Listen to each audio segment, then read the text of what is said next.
think with anything in any sport, there is always a risk and a concern of injury.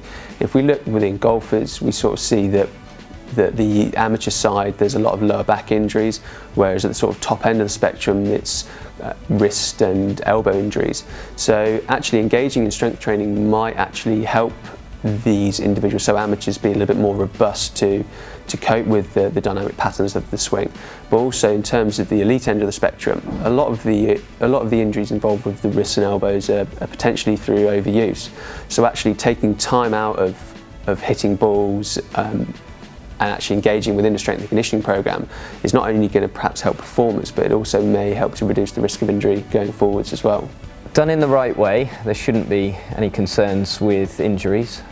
So under supervision from strength and conditioning coach or a physiotherapist, then actually we should be building athletes that are robust to injuries. If people are going off into the gym and doing their own thing and using incorrect techniques, maybe using too much load when their body isn't ready for that load, then potentially there could be the risk of injury or an increased risk of injury.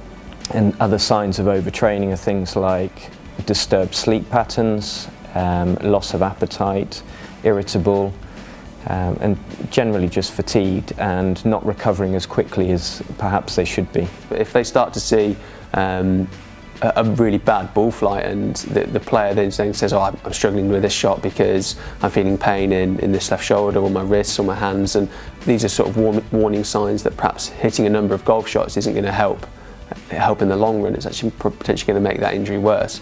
So it may just be discussing with them verbally, or it might be something that actually occurs through actually performance. So they're hitting shots and you can see they don't look comfortable, they're perhaps not getting into positions that you would want them to, and then they might sort of say then. So sometimes it involves a little bit of digging just to find a little bit more about the person in front of you and just trying to find out what's going on.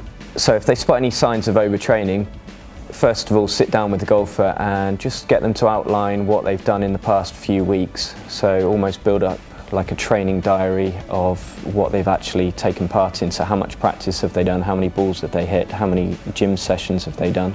If the PGA Pro doesn't know how to deal with it, seek advice from maybe a sports scientist or a strength and conditioning coach or a physiotherapist.